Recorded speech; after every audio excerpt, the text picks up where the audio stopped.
The desperate call.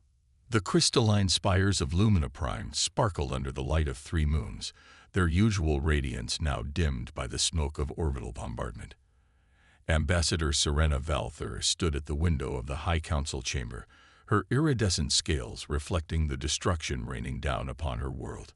The Cravenary ships hung in the night sky like obsidian daggers, their weapons tearing apart centuries of Luminan civilization. "The outer colonies have fallen," General Thax announced, his holographic form flickering as another explosion rocked the building. "The defense grid cannot hold much longer." Serena's secondary hearts constricted with grief. The Luminan people had been peaceful explorers and scientists for millennia, their technological advancement focused on understanding the universe rather than conquering it. Now that very philosophy threatened their extinction. "What of the Galactic Council?" she asked, though she already knew the answer. The Council had proven itself as ineffective as ever, paralyzed by bureaucracy and fear of the Cravenary threat. "They've declared neutrality." Thax spat the words like poison. "They claim intervention would destabilize the sector." The chamber fell silent save for the distant rumble of explosions. The remaining council members, barely a third of their original number, exchanged desperate glances. Their civilization, with its vast libraries of knowledge and achievements in art and science, stood on the brink of annihilation. "There is one option left," spoke arch-researcher Naira, her voice barely above a whisper. All eyes turned to the elderly scientist, her normally pristine white robes now stained with ash. Though many would consider it madness, Serena felt a chill run down her spine. She knew what Naira was suggesting. Everyone did, though none had dared speak it aloud until now. "The humans," Naira continued, activating a holographic display. "They exist outside the Council's jurisdiction. Their worlds are considered too dangerous for regular contact, their species too volatile for formal diplomatic relations." The display showed footage of human ships in action during the rare instances they'd been observed. Their vessels were ugly by Luminan standards, all sharp angles and exposed weapon systems, built for war rather than elegance, but their effectiveness was undeniable. "The humans." General Thax's hologram flickered with interference. "They're savages, born on a death world, evolved as apex predators. Their entire history is written in blood and warfare." "Precisely," Naira replied, her 4 eyes glowing with desperate hope. "Who better to fight monsters than monsters?" Serena studied the footage. She'd spent years studying human history in secret, fascinated by their paradoxical nature. A species capable of both incredible violence and stunning acts of compassion. Their art spoke of love and beauty while their weapons could shatter worlds. "The humans have never refused a genuine call for help," she said finally. "Even to their own detriment, they've shown a remarkable drive to protect those weaker than themselves. If we contact them, there's no going back," warned Thax. "The Council will condemn us. We'll be outcasts." Another explosion rocked the chamber, closer this time. Through the window, Serena watched as one of the city's ancient knowledge spires collapsed in flames. "We're already outcasts," she replied, straightening her ceremonial robes. "The Council abandoned us to die. I say we embrace the madness. Let them fear us for our choice of allies." Moving to the central communication array, Serena began inputting coordinates. The humans had established clear channels for distress calls, though few species were desperate enough to use them. Her fingers flew across the controls, composing a message that would either save her people or doom them to an even worse fate. To all human vessels within range, she spoke clearly, her voice carrying the weight of her civilization's future. "This is Ambassador Serena Valther of the Luminan people. We face extinction at the hands of the Cravenary Empire. Our worlds burn. Our people die. We request immediate military intervention under Article 7 of the Human Emergency Response Protocol. We offer technology, resources, and eternal friendship in exchange for your aid. Please, we have nowhere else to turn." The message was sent, broadcasting on all frequencies the humans were known to monitor. For several tense moments, nothing happened. The bombardment continued, and Serena began to wonder if they'd waited too long. Then every screen in the chamber lit up with a simple response. Message received. Hold position. The Terran Liberation Fleet is inbound. May God have mercy on your enemies, for we shall not. Serena felt her scales ripple with a mixture of relief and terror. They had done it. They had summoned humanity to their aid. Now they would discover if the legends of human warfare were mere stories, or if they had just called upon something far more terrifying than even the Cravenary could imagine. In high orbit, the Cravenary command ship detected a massive surge of faster-than-light signatures approaching. Multiple vessels were tearing their way through space-time itself, arriving in a formation that every military tactician knew was impossible at those speeds. The humans had answered the call, and they had come ready for war. Humanity's response. Admiral Sarah Chen stood on the bridge of the TSS Prometheus, her dark eyes fixed on the holographic display showing the Luminan distress signal. Around her, the bridge crew worked in practiced silence, preparing the fleet for immediate deployment. The Prometheus, humanity's newest flagship, hummed with barely contained power. Analysis confirms the authenticity of their distress call, Lieutenant Rodriguez reported, his fingers dancing across his console. The Luminans are a Level 2 civilization, primarily focused on scientific advancement. No significant military capabilities. Chen nodded, her mind already calculating strategies. And their attackers. The Cravenary Empire. Commander Jackson answered, bringing up tactical data. Expansionist regime, known for absorbing or eliminating peaceful civilizations. They've avoided human space, but intelligence suggests they've been watching us. Well, Chen allowed herself a small smile. They're about to get a much closer look. The Admiral activated the fleet-wide communication channel. The Terran Liberation Fleet had been created for exactly this type of situation, when humanity's more aggressive neighbors forgot why Earth was classified as a death world. All ships, battle stations. This is not a drill. Her voice carried the weight of command earned through decades of service. The Luminan people have requested our help under Article 7. We all know what that means. Throughout the fleet, klaxons sounded as crews rushed to their posts. The Prometheus alone carried enough firepower to level a continent, and she was just one of 30 ships preparing for combat. The Cravenary need to learn that peaceful doesn't mean defenseless, Chen continued. These people asked for our protection, and by God, they're going to get it. All ships, prepare for FTL jump on my mark. In the engine room, Chief Engineer Patil monitored the quantum drive's power levels. The new Alcubierre Morrison drive configuration allowed for combat jumps that other species considered suicidal, but humans had long since learned to thrive in conditions others feared. Drive signatures detected, announced the sensor officer. Multiple Cravenary capital ships in orbit around Lumina Prime. They're conducting orbital bombardment of civilian targets. Chen's expression hardened. If there was one thing humans couldn't tolerate, it was the strong preying on the weak. Tactical, prepare all weapons. The moment we exit FTL, I want those bombardment platforms targeted. Protection of civilian populations is priority 1. The fleet moved into jump formation, a maneuver that would have been impossible without the neural-enhanced reflexes of their helmsmen. 30 ships, moving as one, preparing to tear a hole through space-time itself. All ships report ready, Admiral, Rodriguez announced. Chen took a deep breath. This would be humanity's first major intervention in a galactic conflict since the Mars Accords. They had to make it count.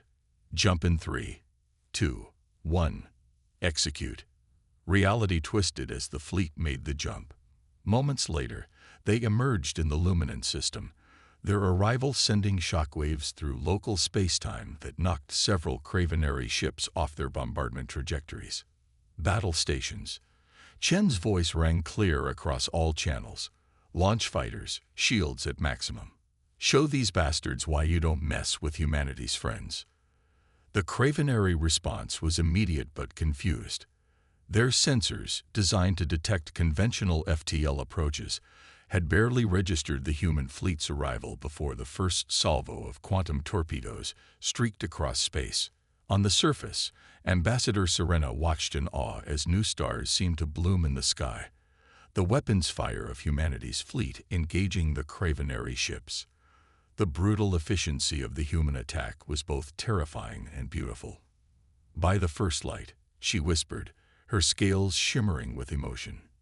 They actually came. The space battle unfolding above Lumina Prime would soon become legendary. Human ships moved with impossible precision, their weapons targeting Cravenary weak points that the Luminan scientists hadn't even known existed. Fighter squadrons executed maneuvers that seemed to defy physics, while point defense systems created walls of intercepting fire that turned space itself into a killing ground. Admiral Chen watched the battle unfold with calculated precision. The Cravenary were technically advanced, but they fought like bullies, used to overwhelming weaker opponents with brute force.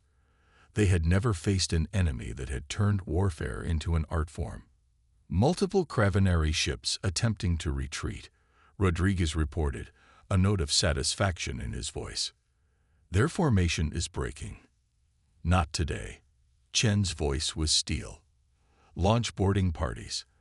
I want prisoners for interrogation, and their databases copied." The Luminans deserved to know why they were targeted. As human Marines prepared to board the disabled Cravenary vessels, Chen opened a channel to the surface. "Lumina Prime, this is Admiral Chen of the Terran Liberation Fleet. Your call has been answered.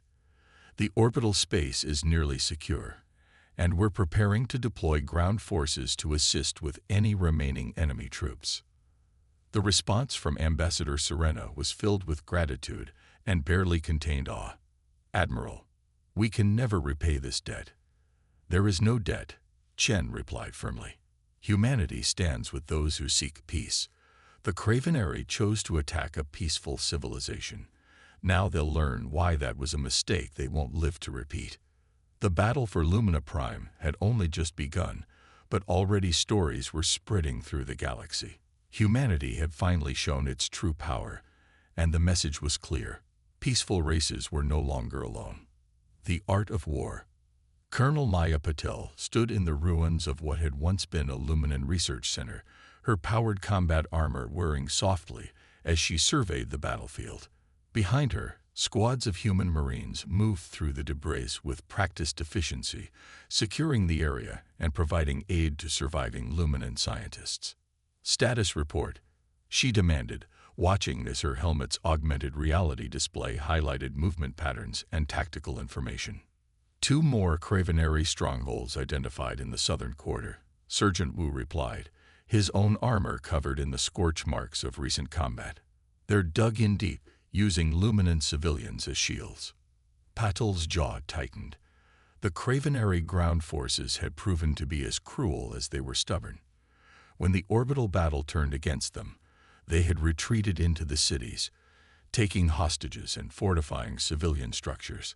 A shimmer of iridescent scales caught her attention as Ambassador Serena approached, accompanied by General Fax. The Luminan military leader had finally arrived from the outer colonies, his troops now working alongside human forces. "Colonel," Serena's voice carried a mix of hope and concern, "your soldiers fight like nothing we've ever seen. But these tactics the Cravenary are using our people as shields. They think it gives them an advantage." Patel replied, her tone grim. "They don't understand that it just makes us angry." She turned to her tactical display, highlighting key positions. "General Thax, your people know these buildings. We need that knowledge." The Luminan general studied the display, his military training overcoming his initial awe of human technology. "The research center has underground tunnels," he explained. "They were used for transporting sensitive materials. They might still be intact." Patel smiled behind her visor. "Perfect. Sergeant Wu, get me Ghostwalker squad." Within minutes, a team of 6 humans in specialized infiltration armor had assembled.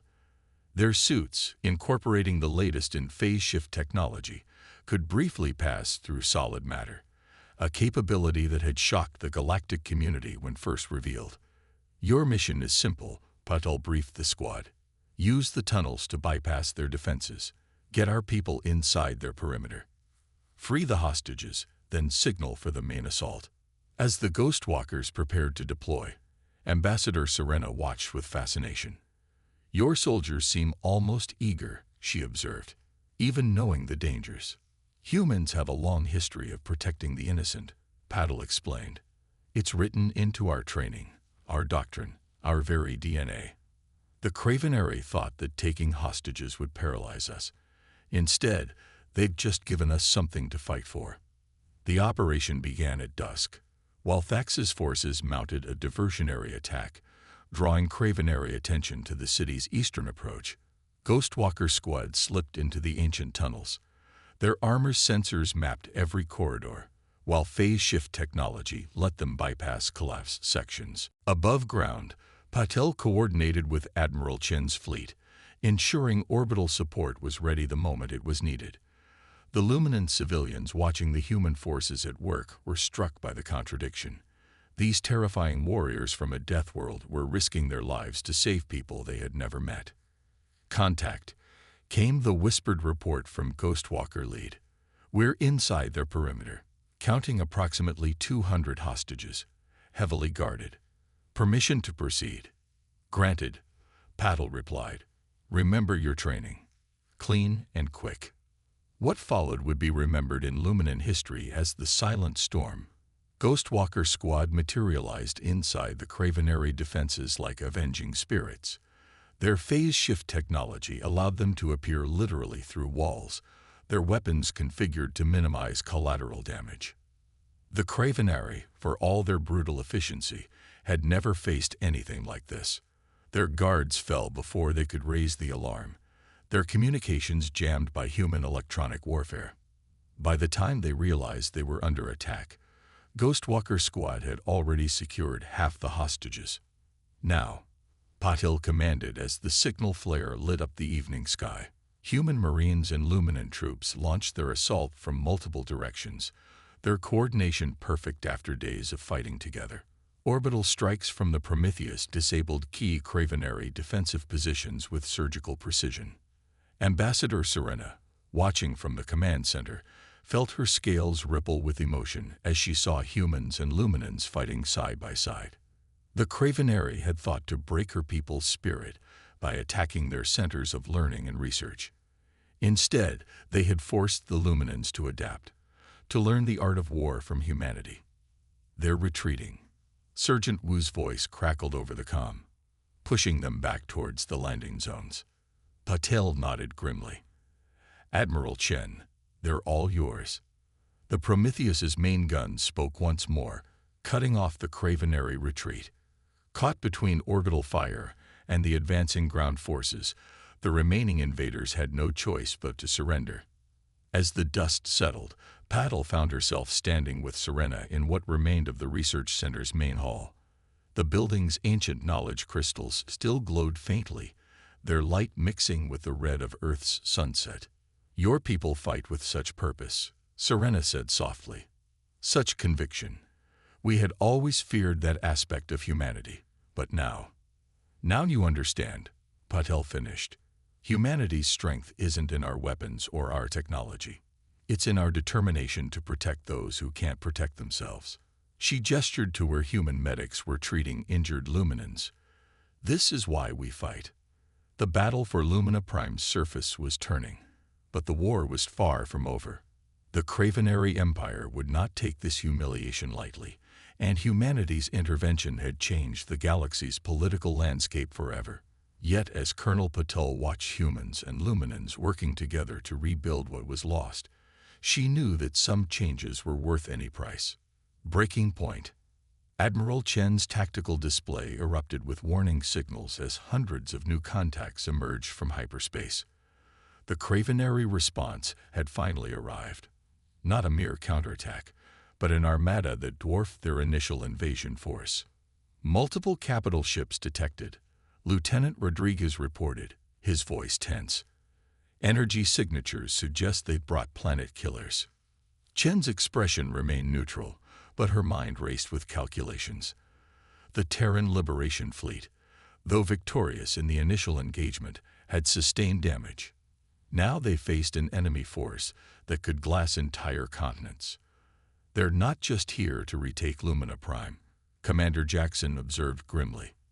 They want to make an example of anyone who dares ally with humanity. In the city below, Colonel Patel and Ambassador Serena watched as new stars bloomed in the darkening sky. The arrival of the Cravenary reinforcements. The evacuation of civilian populations to underground shelters was already underway, but time was running out. Your fleet can't hold against those numbers, Serena said, her scales dulled with worry. Perhaps if we surrender. That's not an option, Paddle replied firmly. The Cravenary aren't here for surrender. They're here for extinction. The Colonel's neural link buzzed with an incoming transmission from the Prometheus. Admiral Chen's holographic form appeared before them, her expression grave. Colonel, Ambassador, we have a situation. The Cravenary fleet carries enough firepower to reduce this planet to ash. Standard tactics won't work here. Then we change the rules, Paddle responded. Ambassador, you said your research centers were working on experimental technology. Serena's four eyes widened. Yes, but most of our quantum manipulation projects were theoretical. Untested. Theory will have to do, Chen interjected. Because right now, the Cravenary are deploying in a standard extinction pattern. We have maybe 2 hours before they begin systematic bombardment. In orbit, the human fleet regrouped around the Prometheus. The ship's quantum sensors detected massive energy builds in the Cravenary weapons, planet killers charging for their first strike. Yet Admiral Chen noticed something odd about their formation. They're being cautious, she mused. Their numbers could overwhelm us, but they're holding back. They fear us. Fear can be weaponized, Paddle suggested. Ambassador, tell me about your quantum manipulation research. Serena led them through the secured underground levels of the research center. Here, past reinforced doors and emergency fields, Luminan scientists had been pushing the boundaries of reality itself. We were studying quantum entanglement on a massive scale, she explained, activating a holographic display. The theory suggested we could create a field that would alter probability itself. Chen's eyes narrowed. You're talking about weaponizing uncertainty at the quantum level. Yes, but it was never weaponized. We sought to understand the universe, not destroy it. Sometimes understanding and destruction are the same thing, Paddle replied. What do you need to make it work? The next hour was a blur of activity. Human engineers worked alongside Luminan scientists, integrating their quantum manipulation technology with the Prometheus's weapon systems. It was dangerous, experimental, and exactly the kind of impossible solution humanity specialized in. Above them, the battle began. The Cravenary launched their first wave of attacks, testing human defenses. The Terran fleet responded with practiced precision, but even their advanced technology couldn't be everywhere at once. Multiple impacts on cities in the southern hemisphere, Rodriguez reported. Civilian casualties mounting. Chen watched as her fleet fought with everything they had. Human ships performed maneuvers that should have torn them apart, their crews pushing both technology and themselves to the absolute limit. But it wasn't enough. Quantum integration at 70%, came the report from engineering. But Admiral, there's no way to predict what will happen when we activate it. Prediction is overrated, Chen replied. Sometimes you have to embrace chaos to create order. The Cravenary fleet pressed their advantage, their numbers allowing them to slowly encircle the human defenders. Their confidence grew with each passing minute, their formation tightening as they prepared for the killing blow. That's when Admiral Chen gave the order. The Prometheus's new quantum weapon activated, creating a field of pure probability manipulation that engulfed the battlefield. Space itself seemed to shudder as causality became more suggestion than law. What happened next defied explanation. Cravenary weapons backfired impossibly. Their shields failed against attacks that should have been easily deflected. Critical systems malfunctioned in ways that violated the laws of physics. By the first light, Serena whispered, watching the display. We've weaponized uncertainty itself. The Cravenary fleet, faced with an enemy that seemed to bend reality itself, began to break formation. Their methodical extinction protocol dissolved into chaos as ships found themselves affected by quantum anomalies that shouldn't have been possible. But the victory came at a cost. The Prometheus's engines strained against the feedback from the quantum weapon, while reality itself seemed to twist around the battlefield. Human and Luminan alike watched in awe and terror as their desperate gamble reshaped the very fabric of space-time. "We can't maintain this field for long," Chen announced, her voice steady despite the situation. "But we don't have to. We just need to convince them that some enemies aren't worth facing." The Cravenary received that message loud and clear. Their remaining ships retreated in disarray, their carefully planned extermination campaign shattered by humanity's willingness to embrace the impossible. As the quantum field collapsed and normal space reasserted itself, Admiral Chen allowed herself a small smile. The Cravenary had brought overwhelming force to destroy a peaceful civilization. Instead, they had learned why humanity's reputation as Deathworlders wasn't just about physical strength. It was about the willingness to do whatever it took to protect those under their care. The battle was won, but its implications would echo through the galaxy. Humanity had not just defended the Luminans, they had helped them transform their peaceful research into a weapon that defied comprehension. The message to the galaxy was clear. Those who sought humanity's protection would find not just warriors, but partners willing to reshape reality itself to defend them. Victory's price. 1 month after the Battle of Lumina Prime, the Galactic Council chambers buzzed with nervous energy. Representatives from dozens of civilizations gathered to discuss the unprecedented events that had reshaped the balance of power in known space. Ambassador Serena Valther stood proudly at the podium, her scales now bearing the ceremonial markings of one who had faced extinction and survived. Beside her stood Admiral Chen, her dress uniform displaying the newly created Luminant Star of Salvation alongside her human military decorations. "The Cravenary Empire has withdrawn all forces from Luminant space," Serena announced to the assembled delegates. "Furthermore, they have agreed to pay reparations for their aggression. This was achieved not through the Council's intervention, but through the direct action of humanity." Murmurs rippled through the chamber. The Council members shifted uncomfortably, all too aware of their earlier refusal to help the Luminans.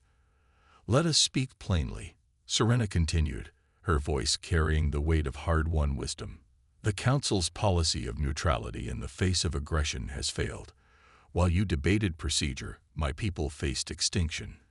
While you worried about political implications, humanity acted." Admiral Chen stepped forward, her presence commanding attention. "The Terran Liberation Fleet did not intervene in this conflict to challenge the Council's authority," she stated firmly. "We acted because it was right. Because when a peaceful civilization faces annihilation, neutrality is just another word for complicity."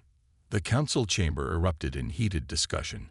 On the chamber's main display, footage played of the quantum battle that had turned the tide, a reminder of what happened when humanity's technological prowess merged with Luminan scientific knowledge.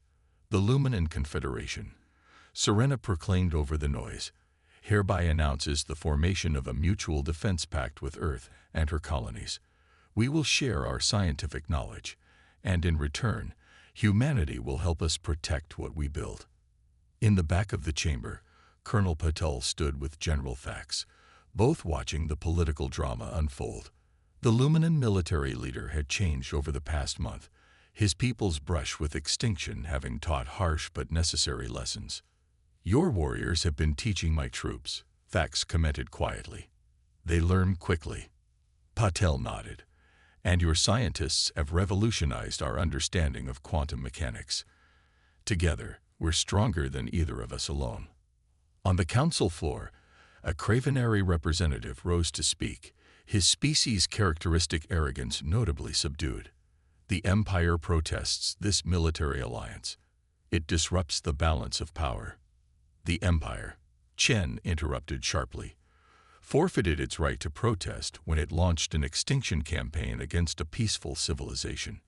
Be grateful that humanity believes in justice rather than vengeance. The implied threat wasn't lost on anyone. The footage playing on the chamber's displays shifted to show the aftermath of the quantum weapons deployment. Cravenary ships twisting in ways that defied physics, reality itself seeming to reject their presence. Let me be clear, Chen continued, her voice carrying to every corner of the chamber. Humanity has no interest in conquest or empire.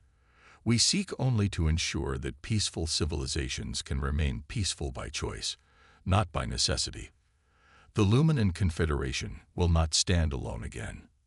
Ambassador Serena activated a new holographic display, showing the reconstruction efforts on Lumina Prime. Human Engineering Corps worked alongside Luminan builders, repairing the damage of war. But they weren't just rebuilding. They were improving, integrating defensive systems into the very architecture of Luminan cities. We called upon humanity in our darkest hour, Serena addressed the council. They answered not just with ships and soldiers, but with a promise. Never again. Never again will a peaceful civilization stand alone against aggressors. Never again will the council's inaction condemn innocence to extinction. The implications were clear. Humanity had emerged onto the galactic stage, not as conquerors, but as protectors. The fearsome reputation of the Deathworlders had been transformed into something else, a shield behind which peaceful civilizations could flourish. In the months that followed, the impact of the Luminan-Human alliance reshaped galactic politics. Other peaceful species, long vulnerable to aggressive neighbors, began reaching out to Earth. The Terran Liberation Fleet expanded its patrols, while Luminan scientists shared their knowledge with human researchers, leading to advances that benefited both civilizations.